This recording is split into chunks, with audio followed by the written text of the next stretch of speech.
पिंड की सारी साध संगत, सत्कारयोग बुजुर्ग, नौजवान वीर, मावां भैणां, छोटे बच्चे, सब तो पहला थोड़ा चलिया होया एक एक कदम साडे सिर मथे फतेह दी सांझ कबूल करे। वाहिगुरू जी का खालसा, वाहिगुरू जी की फतेह। साडी सारी जिला मानसा की टीम, गुरप्रीत बनावाली, साडे प्रधान अक्का वाली जी मानसा तो कोचर साहब, मैडम प्रविंदर जी, निर्जन चौधरी, साडे भोला सिंह मान, सारी साडी जिहड़ी इत्थों दी टीम है, साडी मानसा दी वलंटियर सारे, जिन्होंने बहुत छोटे टाइम च परसों यह जे वेले अजे गल चलदी सी भी किहड़े किहड़े पिंड जाना ते 24 घंटिਆਂ ਦੇ ਵਿੱਚ ਤੁਸੀਂ ਇੰਨੀ ਭਾਰੀ ਗਿਣਤੀ 'ਚ ਇੱਥੇ ਪਹੁੰਚੇ ਹੋ। ਇਹੀ ਪਿਆਰ ਹੈ ਜਿਹੜਾ ਸਾਨੂੰ ਖੱਪਣ ਨਹੀਂ ਦਿੰਦਾ। ਬਸ ਇਹੀ ਚੀਜ਼ ਹੈ। ਮੈਂ ਮੀਡੀਆ ਵਾਲਿਆਂ ਨਾਲ ਵੀ ਗੱਲ ਕਰ ਰਿਹਾ ਸੀ, ਇਹੀ ਗੱਲ ਕਰ ਰਿਹਾ ਸੀ ਮੈਂ ਕਿ ਅੱਜ ਦੇ ਦੌਰ 'ਚ ਇਸ ਵਕਤ ਜਦੋਂ ਬੀਜੇਪੀ ਵਾਲਿਆਂ ਨੂੰ, ਅਕਾਲੀਆਂ ਨੂੰ, ਕਾਂਗਰਸੀਆਂ ਨੂੰ ਲੋਕ ਵੜਨ ਨਹੀਂ ਦਿੰਦੇ ਪਿੰਡਾਂ 'ਚ, ਸ਼ਹਿਰਾਂ 'ਚ ਨਹੀਂ ਵੜਨ ਦਿੰਦੇ, ਉਸ ਦੌਰ ਦੇ ਵਿੱਚ ਤੁਹਾਡਾ ਇੰਨੀ ਭਾਰੀ ਗਿਣਤੀ 'ਚ ਇੰਨੀ ਧੁੱਪ ਦੇ ਬਾਵਜੂਦ ਇੱਥੇ ਆਉਣਾ ਮੇਰੇ ਲਈ ਬਹੁਤ ਮਾਣ ਸਤਿਕਾਰ ਵਾਲੀ ਗੱਲ ਹੈ। ਮੈਂ ਤੁਹਾਡਾ ਕਰਜ਼ਦਾਰ ਹਾਂ, ਮੈਂ ਤੁਹਾਡਾ ਰਿਣੀ ਹਾਂ ਕਿ ਤੁਸੀਂ ਇਸ ਨਿਮਾਣੇ ਦੇ ਤੁਹਾਡੇ ਆਪਣੇ ਜਵਾਕ ਨੂੰ ਤੁਸੀਂ ਇਹਨਾਂ ਮਾਣ ਬਖਸ਼ਣੇ। ਮੈਂ ਕੋਈ ਤਕਰੀਰਾਂ ਕਰਨ ਜਾਂ ਭਾਸ਼ਣ ਦੇਣ ਨਹੀਂ ਆਇਆ।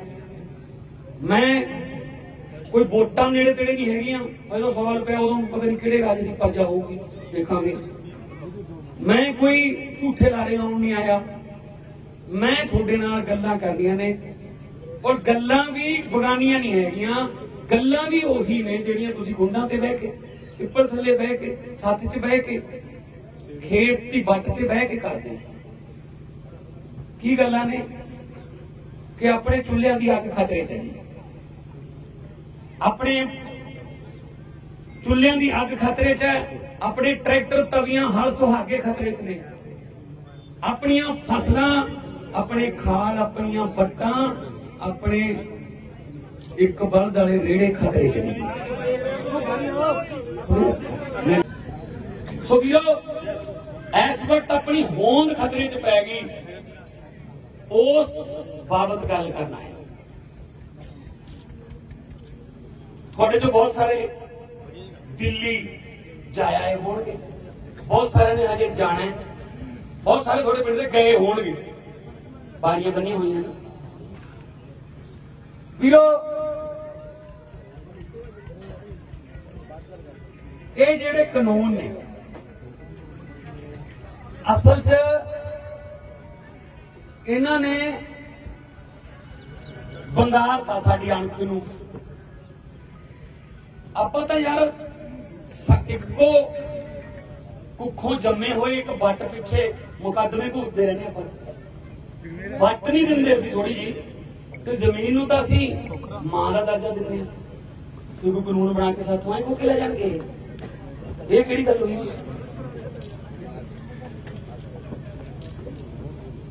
ਵੀਰੋ, ਕਾਨੂੰਨ ਆਮ ਤੌਰ ਤੇ ਮੈਨੂੰ ਪਤਾ ਹੈ ਨਹੀਂ ਉਹਨਾਂ ਪਤਾ ਹੋਊਗਾ ਬਹੁਤ ਸਾਰੇ ਲੋਕਾਂ ਨੂੰ ਕਿ ਕੀ ਕੀ ਹੈ। ਇੰਨਾ ਹੀ ਪਤਾ ਵੀ ਜ਼ਮੀਨਾਂ ਖੋਹਣ ਵਾਲਾ, ਕੱਲੀਆਂ ਜ਼ਮੀਨਾਂ ਖੋਹਣ ਵਾਲਾ ਨਹੀਂ ਹੈਗਾ ਇਹ।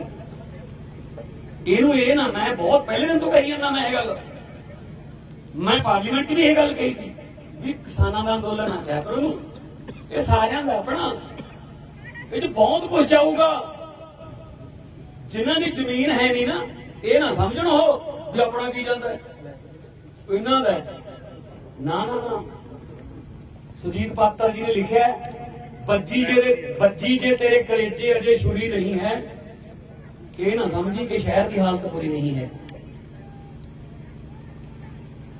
ਤੁਸੀਂ ਝਨੀਰ ਤੋਂ ਚਿਕਨ ਲੈਣ ਜਾਂਦੇ ਹੋ, ਉਹ ਮੀਟ ਵਾਲਾ, ਉਹ ਖੁੱਡੇ 40-50 ਕੁੱਕੜ ਜਿਹੇ ਹੁੰਦੇ ਨੇ ਉਹਦੇ ਕੋਲੇ, ਤੁਸੀਂ ਕਹਿੰਦੇ ਇੱਕ ਵੱਢ ਦੇ, ਉਹ ਜਿਹਨੂੰ ਵੱਢਣ ਵਾਸਤੇ ਉਹਦੇ ਲੱਤਾਂ ਫੜਦਾ, ਖੰਭ ਜੇ ਤਾਂ ਉਹੀ ਮਾਰਦਾ, ਬਾਕੀ ਤਾਂ ਦਾਣਾ ਚੁਗੀ ਜਾਂਦੇ ਨੇ ਵੀ ਸਾਡਾ ਕੀ ਜਾਂਦਾ, ਇਸੇ ਦੀ ਵਾਰੀ, ਇਹਦੀ ਵਾਰੀ ਹੈ। ਉਹਨੂੰ ਇਹ ਨਹੀਂ ਪਤਾ ਘੰਟੇ ਬਾਅਦ ਤੇਰੀ ਵੀ ਆਉਣ ਵਾਲੀ ਹੈ।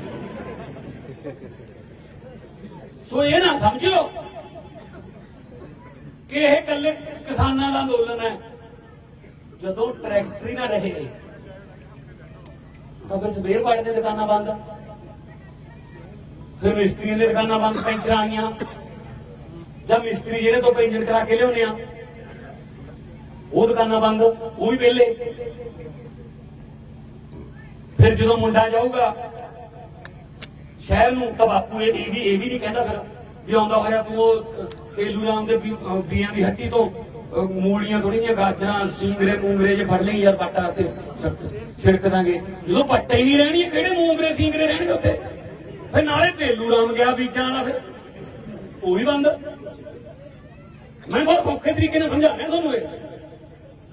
फिर जो फिक्र ही दो रंग की रोटी का रह गया भी मिलू या ना मिलू, फिर रामा फ्रूटा वाला भी गया, वो तो चीकू कौन खरीदूगा, फिर वो भी बंद। जो मामा भैनों फिक्र ही चिंता ही तन दे 2-3 कपड़िया की रहेगी, फिर काके सनियाल तो कोका कौन कढ़ाऊ, जी काका गया। फिर सारा कुछ जुड़िया हुआ है जी। देखो जे तुसी बाजार नहीं जाओगे, बाजार सुनना हो जाता ना, फसल मारी जाए कोई बेमौसम गड़े पै जाए जाए कोई फसल मारी हो जाए तो फिर नाल वो भी दुकानदार भी तो मारे जाते ना। ये पर जुड़े हुए हैं सारे एक दूसरे। आरती किन्ने वो वेले होंगे, उन्होंने मुनीम लखा ट्रांसपोर्टर पल्लेदार जेड़े मंडिया च रेहड़ियां लाउंदे चाह दियां और खाण पीण दियां, वो सारा कुछ जुड़िया हुआ है। सो अपन साथ देना चाहिए। मैनू पत्रकार कहते तुम बहुत ज्यादा सपोर्ट कर रहे हो, मैं क्यों ना करिए यार, MP बाद च कलाकार भी बाद च। जो जम्मे सी सतौज पिंड च तां विरसे च आशा ट्रैक्टर हल तवियां सहागे 2 व्हीलां वाले इंजन ते 40 फुट डूंगे बोर के टोए मिले सी। हुण किह भुल सकदे जी। मैं तो बोलदा, मैं तो पार्लीमेंट च बोलदा, तुसीं गलत पंगा लै रहे हो। तुसीं गुरु तेग बहादुर के वारसां नूं तुसीं देशद्रोही कह रहे हो। पार्लीमेंट बोलिया मैं कौन सी गुरु तेग बहादुर जी जिन्होंने कुर्बानी दी काहदे वास्ते? कश्मीरी पंडित आए सी की कहण कि औरंगजेब साडा धर्म परिवर्तन कराई जांदा है। औरंगजेब कौन सी? जिहड़ा 1.25 मन जनेऊ लहा के रात नूं रोटी खांदा सी। ते गुरु साहब कहते भी बड़ी शख्सियत की कुर्बानी की लोड़ है। 8 साल के बालक गुरु गोबिंद सिंह जी कहते पिता जी पर तो बड़ी शख्सियत कौन है? चांदनी चौक जाके सीस लहा उत्थे ही चांदनी चौक के सामने लाल किला उत्थे कुछ भड़का के लै गए मुंडिया उन्होंने देशद्रोही कही जाने। आप ही तुसीं मौका दिता उन्होंने इधर आ जाओ, उदों तो सड़क जानती नहीं सी दिल्ली दियां। पुलिस ने कहा इधर लंघ जो भी रौला पाउणा इत्थे। सारा दिन मीडिया ने दिखाया ही वो है, असली जो ट्रैक्टर का 26 जनवरी जो ट्रैक्टर का मार्च से दिखाया ही नहीं किसी ने। कक्करी रात सियाल दी धरती सुन्न मसान, कक्करी रात सियाल दी धरती सुन्न मसान, पिछले पैर तरेल दे मोती जमदे जान, खलकत सुत्ती अंदरी निक्कियां बुकलां तान, जे मूंह कढीए बुकलों पाला आवे खान, इस वेले जां जागदे तारे विच आसमान, जा कोई किस्मत दा बली जाग रहा किसान, वो पानी लाउंदियां हत्थ पैर जिहदे नीले हुंदे जान। ਉਹਨੂੰ ਡਰਾਉਣੇ ਤੁਸੀਂ ਠੰਡ ਤੋਂ ਯਾਰ। ਸੋ ਵੀਰੋ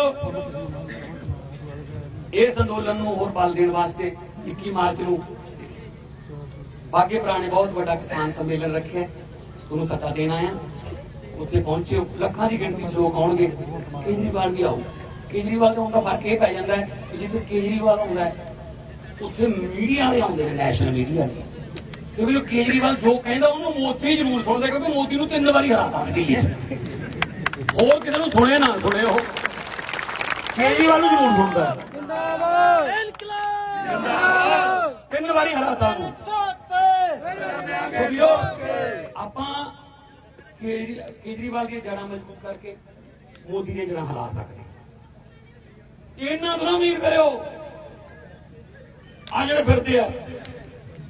ਮੈਂ ਹੁਣ ਆਇਆ, ਇੰਨਾ ਪਿਆਰਾ ਰਸਤੇ 'ਚ ਵੀ ਲੋਕ ਖੜੇ, ਮਾਵਾਂ ਭੈਣਾਂ ਘਰਾਂ ਦੇ ਬਾਹਰ ਖੜ ਕੇ ਆਸ਼ੀਰਵਾਦ ਦੇਣ ਆਈਆਂ, ਸਿਰ ਪੜੋਸਦੀਆਂ ਨੇ। ਆਹ ਮੁੰਡਾ ਹੱਥ ਮਿਲਾ ਕੇ ਕਹਿੰਦਾ ਯਾਰ ਆ ਗਿਆ, ਹੱਥ ਮਿਲਾ ਕੇ ਆ ਮੁੰਡਾ ਕੱਟਿਆ। ਫੁੱਲ ਸੁੱਟਦੇ ਨੇ ਮੇਰੇ ਤਾਂ। ਜਦੋਂ ਘਰੇ ਜਾਣਾ ਰਾਤ ਨੂੰ ਮੈਂ ਅੱਧਾ ਕਿਲੋ ਤਾਂ ਮੇਰੀ ਪੱਗ ਚੋਂ ਨਿਕਲਦੇ ਨੇ। ਇੰਨਾ ਪਿਆਰ ਯਾਰ, ਇੱਕ ਪਾਸੇ ਤਾਂ ਆਪ ਪਿਆਰ ਹੈ, ਭੈਣਾਂ ਦੁਆਵਾਂ ਕਰਦੀਆਂ ਨੇ, ਮੁੰਡੇ ਸੈਲਫੀਆਂ ਕਰਾਉਂਦੇ ਨੇ, ਫੋਟੋਆਂ ਕਰਾਉਂਦੇ ਨੇ, ਇੱਕ ਪਾਸੇ ਆਹ ਪਿਆਰ ਹੈ। ਦੂਜੇ ਪਾਸੇ ਅਕਾਲੀ ਤੇ ਕਾਂਗਰਸੀ ਨੇ, ਇਹਨਾਂ ਨਾਲ ਇੱਕ ਵਾਰੀ ਹੱਥ ਮਿਲਾ ਕੇ ਬਾਅਦ ਉਂਗਲੀਆਂ ਗੰਢਣੀਆਂ ਪੈਂਦੀਆਂ ਨੇ, ਪੂਰੀਆਂ ਨੇ ਜੇ ਲੈ ਕੇ ਇਕੱਲੀ ਹੋਈ। ਆਹ ਹਾਲਤ ਹੈ ਨਾ, ਇਹਨਾਂ ਤੋਂ ਨਾ ਉਮੀਦ ਕਰਿਓ ਕੋਈ। ਇਹਨਾਂ ਨੇ ਸਿਆਪੇ ਪਾਏ ਨੇ, ਨਵੀਂ ਸ਼ਾਨ ਨੇ।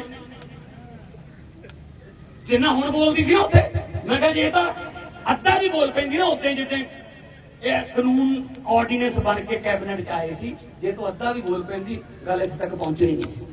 ਉਹ ਤਾਂ 2.5 ਮਹੀਨੇ ਸਾਰਾ ਟੱਬਰ ਲੱਗਿਆ ਰਿਹਾ ਸਮਝਾਉਣ, ਬਹੁਤ ਵਧੀਆ ਬਿੱਲ ਨੇ, ਬਹੁਤ ਕਮਾਲ ਦੇ ਬਿੱਲ ਨੇ ਬਈ, ਬਹੁਤ ਵਧੀਆ ਬਿੱਲ ਨੇ। ਪਰ ਬੁੜੇ ਤੋਂ ਵੀ ਵੀਡੀਓ ਪਵਾਤੀ ਵਿੱਚੇ ਵੱਡੇ ਤੋਂ, ਬਹੁਤ ਵਧੀਆ ਬਿੱਲ ਨੇ। ਕਹਿੰਦਾ ਗੱਲ ਹੋ ਗਈ ਸਾਡੀ, ਕਹਿੰਦਾ ਬਹੁਤ ਵਧੀਆ ਬਿੱਲ ਨੇ।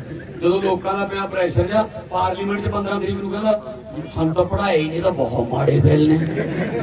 ਲੈ ਇੰਨੇ ਕਮਲੇ ਨੇ ਲੋਕ ਯਾਰ, ਵੀ ਕਦੇ ਮਰਚਾ ਚਿੜੀਏ ਕਦੇ ਜਿਉਂਦਾ ਚਿੜੀਏ। ਉਹ ਸੁਖਬੀਰ ਬਾਦਲ ਪਾਰਲੀਮੈਂਟ 'ਚ ਕਹਿੰਦਾ ਮੈਂ ਵੀ ਕਿਸਾਨ ਹਾਂ। ਤੂੰ ਕਿਧਰੋਂ ਕਿਸਾਨ ਹੈ ਯਾਰ? ਹਾਂ ਕਿਸਾਨ ਆ ਮੈਂ ਤੂੰ ਕਿੱਥੇ ਖੇਤ ਗਿਆ ਯਾਰ? ਹੈ ਕਿਸਾਨ ਆ, ਕਿਉਂਕਿ ਕਿਸਾਨਾਂ ਦੇ ਚਾਰੇ ਪਾਸੇ ਬੋਲਬਾਲੇ ਆ, ਹੁਣ ਚਰਚਾ ਚੱਲਦੀ ਹੈ ਮੈਂ ਵੀ ਕਿਸਾਨ ਆ। ਉਹ ਗੱਲ ਹੋ ਗਈ, ਉਹ ਡਾਕੂਆਂ ਨੇ ਬੱਸ ਘੇਰ ਲਈ, ਕਿਤੇ ਡਾਕੂਆਂ ਨੇ ਬੱਸ ਘੇਰ ਲਈ ਤੇ ਲੁੱਟ ਕੇ ਸਾਰੀਆਂ ਸਵਾਰੀਆਂ ਨੂੰ ਥੱਲੇ ਲਾ ਕੇ ਨਾ ਲਾਈਨ 'ਚ ਖੜਾ ਲਿਆ। ਡਾਕੂਆਂ ਦਾ ਸਰਦਾਰ ਕਹਿੰਦਾ ਨਾ ਪੁੱਛ ਕੇ ਗੋਲੀ ਮਾਰੀ ਜਾਓ। ਪਹਿਲੇ ਨੂੰ ਪੁੱਛਿਆ ਕੀ ਨਾ, ਰਮੇਸ਼ ਕੁਮਾਰ ਹੈ, ਸਿਰ 'ਚ ਗੋਲੀ ਮਾਰੀ ਜਾਓ। ਦੂਜੇ ਨੂੰ ਪੁੱਛਿਆ ਤੇਰਾ ਕੀ ਨਾ, ਕਹਿੰਦਾ ਬਲਦੇਵ ਸਿੰਘ ਹੈ, ਉਹਦੇ ਗੋਲੀ ਮਾਰੀ। ਤੀਜੇ ਨੂੰ ਪੁੱਛਿਆ ਤੇਰਾ ਹੋਏ, ਕਹਿੰਦੇ ਪ੍ਰਕਾਸ਼ ਚੰਦ ਹੈ, ਉਹਦੇ ਵੀ ਗੋਲੀ ਮਾਰੀ। ਚੌਥੀ ਕੋਈ ਜਨਾਨੀ ਖੜੀ ਸੀ, ਕਹਿੰਦੇ ਹਾਂ ਮਾਤਾ ਜੀ ਤੇਰਾ ਕੀ ਨਾਮ ਹੈ? ਉਹ ਕਹਿੰਦੀ ਪੁਸ਼ਪਾ ਹੈ, ਪੁਸ਼ਪਾ ਦੇਵੀ। ਡਾਕੂ ਸਰਦਾਰ ਕਹਿੰਦਾ ਗੋਲੀ ਨਾ ਮਾਰਿਓ ਯਾਰ, ਮੇਰੀ ਮਾਂ ਦਾ ਨਾਮ ਪੁਸ਼ਪਾ ਸੀ, ਮੈਨੂੰ ਇਸ ਮਾਤਾ ਚੋਂ ਨਾ ਆਪਦੀ ਮਾਂ ਨਜ਼ਰ ਆਈ ਹੈ, ਕਿੰਨਾ ਲਾਡ ਲਡਾਉਂਦੀ ਹੁੰਦੀ ਸੀ, ਇਹਨੂੰ ਬਖਸ਼ ਦਿਓ। ਉਦੋਂ ਕਹਾਂ ਅਗਲੀ ਲਾਈਨ 'ਚ ਅੱਗੇ ਸੁਖਬੀਰ ਬਾਦਲ ਵਰਗਾ ਖੜਾ ਸੀ, ਉਹਨੂੰ ਕਹਿੰਦਾ ਤੇਰਾ ਕੀ ਨਾਮ ਹੈ? ਹੈਗਾ ਤਾਂ ਨਾ ਗੁਰਦੇਵ ਸਿੰਘ, ਉਹ ਪਿੰਡ 'ਚ ਮੈਨੂੰ ਪੁਸ਼ਪੇ ਕਹਿੰਦੇ। ਡਾਕੂ ਸਰਦਾਰ ਕਹਿੰਦਾ 5 ਗੋਲੀਆਂ ਵੱਧ ਮਾਰੋ, ਮੇਰੀ ਮਾਂ ਦਾ ਨਾਮ ਬਦਨਾਮ ਕਰ ਦਿੰਦੇ। ਉਹ ਹਾਲਤ ਇਹਨਾਂ ਦੀ। ਉਹ ਤਾਂ ਸਾਡੇ ਟਰਾਂਸਪੋਰਟਾਂ ਨੇ, ਬੱਸਾਂ ਨੇ, ਹੋਟਲ ਨੇ, ਉਹ ਅੱਜ ਕੱਲ ਸਾਨੂੰ ਕਿਸਾਨ ਹੀ ਕਹਿੰਦੇ ਹੀ। ਕਿਸਾਨ ਆ ਗਏ ਵੱਡੇ, ਹੁਣ ਬਾਦਲ ਕੇ ਹਟਦੇ ਹੀ ਨਹੀਂ ਯਾਰ। ਹੁਣ ਕੀ ਸੁਖਬੀਰ ਬਾਦਲ ਦਾ ਦੱਸ, ਮੰਦ ਬੁੱਧੀ ਜਵਾਕ ਕਰਦਾ। ਹੁਣ ਇਹ ਜਿਹੇ ਨੂੰ ਪਿੰਡਾਂ ਸੰਗਲ ਲੱਗ ਗਏ ਯਾਰ। ਲੋਕ ਲਾਂਭਾ ਦੇ ਕੇ ਜਾਂਦੇ, ਗੁਰਦੇਵ ਸਿੰਘ ਦਾ ਮੁੰਡਾ ਕਿਤੇ ਮਰੋੜਾ ਮਾਰ ਕੇ ਕਿਤੇ ਗੁੱਜੀ ਨਾਲ ਫੜ ਲੈ। ਉਹ ਫਿਰ ਦੇਖਦੇ ਅਸੀਂ ਪੰਜਾਬ ਦੇ ਵਸੀਲੇ ਆ। ਦੱਸ ਕੱਖ ਪਤਾ ਨਹੀਂ, ਪੰਜਾਬੀ ਬੋਲਣੀ ਨਹੀਂ ਆਉਂਦੀ। 3 ਵਾਰੀ ਤਾਂ ਸਾਡੇ ਪਿਓ ਨੂੰ ਕਹਿ ਕੇ ਮੇਰੇ ਪਿਤਾ ਸਮਾਨ ਹੈ। ਬਾਦਲ ਨੂੰ ਖੜਾ ਕੰਮ ਕੇ ਕਹਿਣਾ ਪੈਂਦਾ, ਓਏ ਸਮਾਨ ਨਹੀਂ ਪਿਤਾਈਆਂ। ਪਤਾ ਹੀ ਨਹੀਂ ਉਹਨੂੰ ਪੰਜਾਬੀ ਆਉਂਦੀ। ਉਹਦੀ ਇੰਨੀ ਲੀਡਰ ਦੀ ਕੀ ਹੁੰਦੀ ਹੈ ਬਈ, ਲੀਡਰ ਦੀ ਗੱਲਾਂ ਕੀ ਚੱਲਦੀਆਂ ਹੁੰਦੀਆਂ ਸੱਥਾਂ 'ਚ, ਵੀ ਆਹ ਫਲਾਨਾ ਲੀਡਰ ਹੈ ਯਾਰ, ਉਹਨੇ ਆਹ ਕਾਨੂੰਨ ਬਣਾਇਆ ਸੀ, ਆਹ ਫਲਾਨਾ ਲੀਡਰ ਹੈ ਪਾਰਲੀਮੈਂਟ 'ਚ ਬਹੁਤ ਬੋਲਦਾ ਸੀ, ਆਹ ਫਲਾਨਾ ਲੀਡਰ ਹੈ ਇਹਨੇ ਆਹ ਉਦੋਂ ਫਿਰ ਮੋਰਚਾ ਲਾਇਆ ਤਾਂ ਜ਼ਮੀਨਾਂ ਬਚ ਗਈਆਂ ਬਾਈ ਫਲਾਨੀ। ਆਹੀ ਗੱਲਾਂ ਕਰਦੇ। ਸੁਖਬੀਰ ਬਾਦਲ ਬਾਰੇ ਕੀ ਹੈ, ਜੋ ਮਰਜ਼ੀ ਕਹਿ ਦੋ, ਝੂਠ ਬੋਲ ਦੋ, ਲੋਕ ਮੰਨ ਲੈਂਦੇ ਨੇ, ਕਹਿੰਦੇ ਹੋ ਕਰ ਲਿਆ ਉਹ। ਆਹ ਇੱਜ਼ਤ ਤੁਸੀਂ ਝੂਠ ਬੋਲ ਦੋ ਸਾਥੇ ਜਿੱਥੇ ਵੀ ਪਾਇਆ ਪਟਿਆਲੇ ਨਾ ਫੁਹਾਰਾ ਚੌਂਕ ਪੱਪੂ ਸਮੋਸੇ ਵਾਲੇ ਦੀ ਰੇਹੜੀ ਹੈ, ਇੱਕ ਦਿਨ 'ਚ 3000 ਰੁਪਏ ਦੇ ਸਮੋਸੇ ਵੇਚਦਾ। ਝੂਠ ਬੋਲ ਦੋ। ਆਇਆ ਨਾ ਹਾਂ ਬੱਲਾ ਬੱਲਾ। ਫੇਰ ਕੀ ਇੱਕ ਦਿਨ ਸੁਖਬੀਰ ਬਾਦਲ ਦਾ ਕਾਫਲਾ ਜਾਂਦਾ ਸੀ ਗੱਡੀਆਂ ਦਾ। ਸੁਖਬੀਰ ਬਾਦਲ ਨੇ ਪੀਏ ਨੂੰ ਪੁੱਛਿਆ ਵੀ ਆ ਭੀੜ ਜੀ ਕਾਹਦੀ ਹੈ? ਉਹਦਾ ਪੀਏ ਕਹਿੰਦਾ ਜਨਾਬ ਕਮਾਲ ਕਰਦੇ ਹੋ, ਪੱਪੂ ਦੀ ਰੇਹੜੀ ਤੇ ਭੀੜ ਨਹੀਂ ਹੋਊਗੀ, ਹੋਰ ਹੋਊਗੀ ਕਿਹਦੇ? ਪੱਪੂ ਦੀ ਰੇਹੜੀ ਹੈ, 3000 ਦੇ ਸਮੋਸੇ ਇੱਕ ਦਿਨ 'ਚ ਵੇਚਦਾ। ਅੱਛਾ ਫੇਰ ਬਈ ਸ਼ੇਰਾ, ਫੇਰ ਕੀ ਪਾ ਲਿਆ ਹਿੱਸਾ ਰੇਹੜੀ 'ਚ? ਹੁਣ 1500 ਪੱਪੂ ਦਾ, 1500 ਬਾਦਲ ਕਿਹੜੇ ਪੱਪੂ ਦਾ? ਲੈ ਮੂਹਰੋਂ ਤਾਇਆ ਇਹ ਨਹੀਂ ਕਹਿੰਦਾ ਵੀ ਯਾਰ ਕਿਉਂ ਝੂਠ ਬੋਲੀ ਜਾਂਦੇ ਯਾਰ, ਗੱਪ ਮਾਰੀ ਜਾਂਦੇ। ਐਡੇ ਐਡੇ ਟਰਾਂਸਪੋਰਟਾਂ ਦੇ ਮਾਲਕ ਨੇ, ਜ਼ਮੀਨਾਂ ਦੇ ਮਾਲਕ ਨੇ, ਹੁਣ ਸਮੋਸਿਆਂ ਦੀ ਰੇਹੜੀ 'ਚ ਹਿੱਸਾ ਪਾਉਣਗੇ। ਤਾਇਆ ਮੂਹਰੋਂ 2 ਰੇਹੜੀਆਂ ਦੇ ਡੈਸ ਦੇ ਦਿੰਦਾ, ਪਾ ਲਿਆ ਹੋ ਇਹਨਾਂ ਨੇ। ਝਨੀਰ ਵੀ ਮੂੰਗਫਲੀ ਵਾਲੀ ਰੇਹੜੀ ਦੱਬੀ ਹੈ। ਲੈ ਲੋ ਕੀ ਇੱਜ਼ਤ ਆ ਯਾਰ ਇਹ ਹੈ।